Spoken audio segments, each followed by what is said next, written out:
Hi, my name is Gina, and I'm hoping that you can help me. Back in 2002, I was involved in a very severe motor vehicle accident in Dallas, Texas. I had a crush injury to my right foot and ankle and damage pretty much everywhere else. Soon after that accident, I was diagnosed with reflex sympathetic dystrophy. It's called RSD.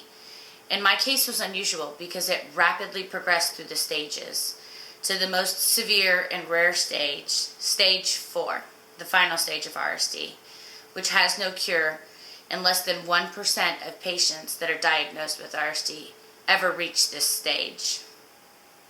Since then, I've undergone 90 surgeries and procedures on not only my feet and ankle, but my legs, abdomen, knees, back, all trying to deal with not only the original symptoms from the accident, but also the peripheral symptoms from the RSD itself.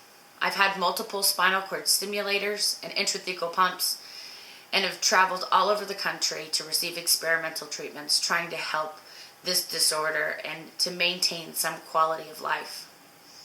In 2011, I traveled back to the Cleveland Clinic in Ohio for a reconstruction of my right foot and ankle.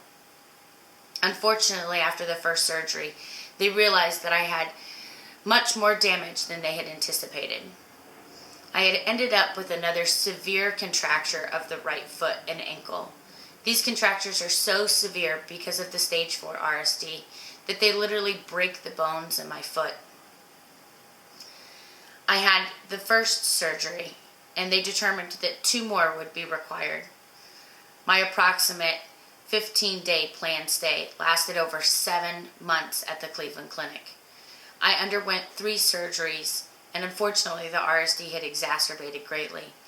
I was in the intensive care unit, and the acute pain management team, in an attempt to save my life, did an experimental treatment with a ketamine infusion, not covered by my insurance and not usually offered to me, but in an effort to save my life, they did this anyways.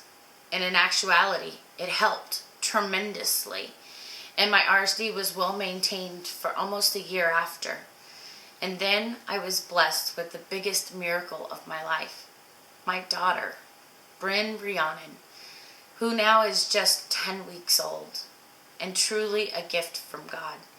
She's amazing in every way, fun and spunky, and everything a mom could want. But towards the end of my pregnancy, I noticed that my legs were really beginning to bother me again. I had looked into receiving another ketamine infusion, and insurance will not cover it. The treatment for just one treatment is $10,000 and would have to be repeated annually to maintain it and still be able to have some relief. Recently, the RSD symptoms seemed to be getting worse. And after a trip to the doctor, I found out that both my right foot and my lower leg would have to be amputated. Not so much from the RSD, but because the symptoms caused severe contractures to that foot over the years. And with each contracture, it would break more bones and tear tendons and ligaments.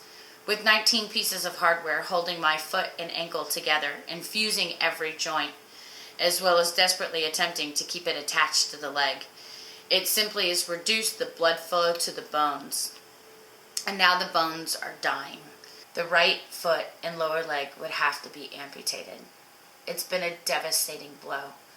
Not that there's ever a good time to have a limb amputated, but with a 10-week-old baby and trying to determine how I'm going to take care of her and myself, it's been incredibly challenging, but it's a challenge I'm up for.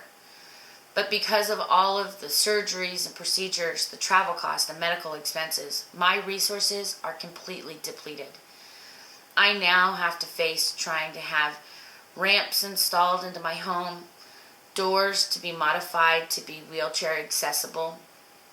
I'll require hand controls on my current vehicle or to get a wheelchair van so that I can continue to take Bryn to pediatrician appointments as well as myself and be able to have some kind of independent lifestyle.